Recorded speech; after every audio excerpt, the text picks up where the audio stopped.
What's going on, everybody? Josh Callaway here alongside James D. Jackson with 24/7 Sports at the stadium in Norman, where Oklahoma is 5-0. The Sooners took care of business again on Saturday night, rolling over Iowa State 50-20. Again, defense did its thing after a kind of rocky start to things. Dominant second half. Offense exploded. One of the better games that Jeff Lebby has probably had since he's been in Norman. Dylan Gabriel as well. We're going to break it down a little bit for you here at the stadium. James? I mean, there's a lot to kind of digest with this one. Kind of felt like the two completely different games. The first half of this game kind of felt like an old school OU game, really up and down, a lot of points. Second half got more back to what we've been seeing, which is the Oklahoma defense dominating. I mean, that's the thing. I talked about this defense before this game even started. I was so high on them, and they look so good throughout the year. And on the first drive, Billy Bowman gets an interception and returns it for a score. You're like, all right, this is what you're going to see the rest of the game. But that wasn't the case in that first half.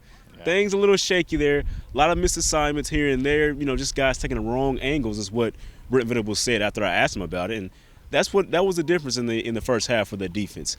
They weren't able to get in the spots they were supposed to be at. And then the second half, as you talked about, they did. They got exactly where they're supposed to be. And Iowa State couldn't do anything. Just 82 yards total in the second half for Iowa State. That's the defense we expected throughout the entire game. But, hey, you'll take it how you can get it. 20 points with the OU's offense just humming in this one. It's like every other game for this OU offense, they'll put up a big score. And so that was needed today. 50-20 for OU, 50 points for the OU offense. Dylan Gabriel looked amazing, but not to get too far into the offensive side. Let's stay on defense for a little bit, let you get back to it. Oh, for sure. You know, hey, look, I was way off on this game. I had 27-6 as my score prediction on the Sooners Illustrated podcast on Thursday. The defense has been so good. I thought Iowa State, they don't have enough firepower. They're not going to be able to do anything. Kind of what the second half was. I kind of thought the whole game would be. But offensively, specifically, it felt like, you know, against the good teams that Oklahoma's played, in quotes, the good teams, SMU and Cincinnati, the offense just didn't look very good. They didn't run the ball well. They didn't score a lot of points. And so I thought, you know, Iowa State's got a good defense, top 50, both rushing and passing. Probably going to be more of the same, but they lit it up today, like you were saying, defensively. Kind of similar to the Tulsa game, that weird kind of stretch where some busted coverages, some big plays, but they buckled things down in the second half. James, are you still feeling like this defense, even with what we saw today, is in a good place? Because, like we said, that second half, 82 total yards in 28 plays.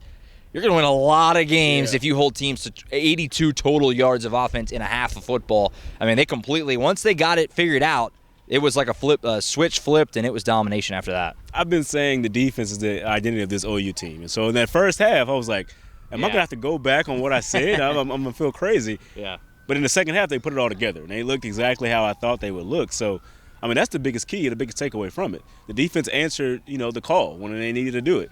And the offense kind of played complementary football, and it was an overall great game for OU in this one. I mean, 50-20, that's not the score you expected. I said 35-7, and so there were some differences that we didn't really think of. But overall, this is a game you like to see from OU. A really good win for them as they go into the Red River rivalry, which is such a big game for OU and all the history that goes into that. Yeah, no, I agree. I mean, you know, Brent Venables talked about in his post game. You know, you'd rather just pitch a shutout, obviously, but to see the defense, kind of like the Tulsa game, get hit in the mouth. And people are in the stadium were wondering what the heck is going on. Rocco Beck's out here looking like the guy, looking like a Heisman winner. They're getting big plays down the field. They're running the ball. Iowa State had a putrid rushing offense this season coming into tonight. They're running the ball well. Everybody's wondering what the heck's going on. But they figured it out. They responded. They made the adjustments. That's just simply not something that you feel like Oklahoma would have done even a year ago. Letting go back into the previous regime, even a year ago, it felt like they just weren't able to do that. So to see that, I think at the end will give you more confidence moving forward offensively. Go ahead. What you just said, that's exactly what Billy Bowman told us as we just talked to him. Last year, they might not have responded the way they did. So the fact that they did this year, it lets you know everything is working for them. The system is getting back. You know, they're all comfortable with the system now. It's Brent Venables' message is getting through to these guys, and that's what's working so far for the Sooners defense. Right. Offensively, this is like what you want if you're Oklahoma. They put 50 points up, 40 in the first half. It could have been more. They really ran the ball, ran the clock, called up the dogs a bit in the second half, just trying to milk clock at the end of the game. Offensively, it was really good. Dillon Gabriel threw it all over the place. And we talked about it on the podcast on Thursday. Iowa State, a top 25 passing defense in the country coming in. Now, they hadn't played a murder troves of offenses. They hadn't. Oklahoma State, Iowa. I mean, they played some bad offensive teams. But nevertheless, they looked good through the first third of the season. They got torched today by Dillon Gabriel, and he was spreading it around. Angelo Anthony didn't have a big game today. We talked about that on the podcast on Thursday. Jalou Farouk stepped up. Jaden Gibson stepped up. He continues to make only highlight plays. That's his whole thing is just highlight plays. Nick Anderson got in there again. Drake Stoops got in there again. So Austin Stogner even caught a ball. They again didn't run the ball particularly well. It was okay. Nothing. It was better. It was better. It was all right. I don't know. It was all right. But the offense, I mean, Jeff Lebby, the play calling seemed to be like very in sync. This was a very good day for the offense. I think given the opponent, definitely their best performance of the year. Yeah, they put 70 on Arkansas State, but like who cares? 66 on Tulsa. This is a solid defensive team. John Heathcock is a good DC, and they lit them up today. Offensively, you got to like what you saw. Yeah, definitely. I mean, Brent Venables said it. This is kind of the best defense they played this year. Yeah, and to have the game that they had, I mean, Dillon Gabriel looked amazing. I mean, there's a few sputters here and there, but you expect it from anybody. Everybody can't be perfect on every throw, every drive. But he looked outstanding. And they talk about this Heisman hype that the other players keep talking about Dillon Gabriel. You can see that a little bit in this game. I mean, he looked really good. Outside the one interception pass, I'm not sure what happened there. It seemed like, him and Farouk were kind of he at least, his body language made it seem like there might have been some miscommunication on the route, maybe. I don't know. Yeah, I mean, but other than that, it was just amazing. That pass to Nick Anderson was perfect in the end zone. Like that's he didn't underthrow him like he's been doing all season. Yeah, it was right there in the pocket. That was an amazing throw from Gabriel, and he just talked about it, man. He has so much more confidence now. The way that OU is playing, another year in the system, he just looks better. He looks overall better, and that's shown so far this season. I mean, this is a top 10 offense in the nation. I mean, what can you say about it? I mean, it's very pretty good for him. Also, did you notice Dillon Gabriel was a little spicy today? He was pushing guys. He was talking trash. He was a little bakery today. His running touchdown where he just ran over the guy, he let him know about it afterward. Dillon Gabriel has always kind of been an underrated, like, kind of trash talker out here, something that I'm on the field, I get the benefit of kind of seeing it. It was a little extra. He was playing with a bit of an edge today, which is, I think, Oklahoma fans will really like. The running back roulette continues to be weird. It was, again, Marcus Major. He's been kind of the guy, so that's not that surprising. But then it was a lot of Gavin Sawchuk, not as much Tawi Walker, still no Javonte Barnes. Brent Venables said that in postgame that he's not fully healthy, so that's playing into why he's not seeing the field. I don't know. Or at the risk of just saying the same thing every single week, the run game continues to be, like, okay. I don't know. How do you feel about it right now? First of all, we asked a couple of teammates of Dillon Gabriel, and just now when we were in the presser, what's going on with him? Why was he so feisty today? And okay, good. It was pretty much like this is revenge, like the revenge run for Dillon Gabriel. I mean, we talked about Cincinnati. We talked about Iowa State. He didn't get to play against Texas. And, I mean, it means a lot to him right now. So these games are really, really big for him. So that's why you're going to see a little bit more emotion out of him. I can't wait to see what he does against Texas because if he did against Iowa State, Texas is really going to be a thing that he's going to go after in this game so far. So, yeah.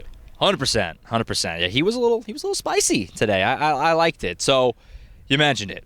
Texas up next. We've been waiting for this game since the beginning. And going back to the spring, basically, as far back as we've had this schedule, everybody looked at it and said, okay, well, Oklahoma should be 5-0. If Oklahoma does what they should be 5-0 going into the Texas game. They are. That's what they set out to do.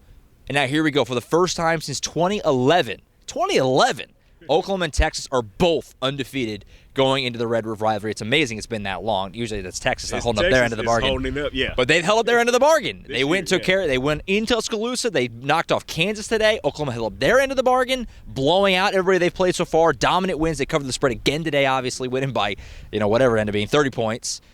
How do you feel? Early thoughts. Obviously, we're going to have a lot of time to break down this game and talk about it, but just temperature check on the way Oklahoma's playing. Are they ready to go toe-to-toe with Texas and win that game next week? We're going to find out. We're going to learn all the questions that anybody could have, they'll be answered next week, obviously. Yeah. I'm going to have my definite 100% confident answer after I go back and watch this game and the Texas-Kansas game and just really get a chance to look at everything about these two teams. Now, obviously, right now, I think Texas is the overall better team, but things can happen. OU seems like they're like their offense. If they play like this and they just played today, I mean, anything can happen. That OU looked really, really good. That's not something we expected. Like I said, 35-7 is what I thought it was going to be, but 50-20, the offense plays like that along with the defense. I mean, yes, they could beat Texas. For sure. And so I want to go back and see. I want to look at each one and see how that goes, and I'll have a better answer for you all on Monday as we do our podcast. Check in for that. We'll be there and doing that. But man, yeah, just overall, man, I think it'll be a really, really good game either way. I mean, I don't think it's going to be a blowout either way like it was last year. It'll be a good game this year, and that's you can't ask for much more than that.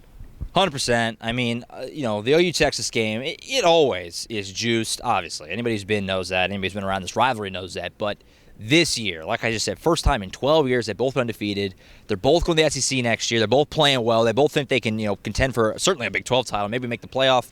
I mean, the energy, the hype, the juice, ESPN College Game, they already said they're going. Like, it's going to be cranked up to even, it's always on 10. It's going to be like a 15 next week. It's going to be the best version of this game, I think. It's going to be a madhouse. It's going to be a scene next week. I can't wait. Yeah.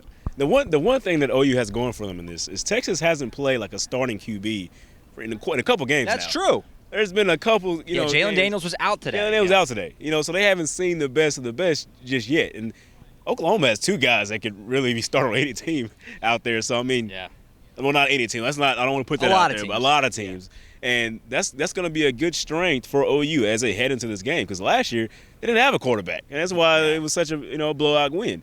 This year OU has that, and I think that'll play a major factor in this one. Yeah, I can't wait to break it down all week long. It's the best week of the year, OU Texas week. We're there.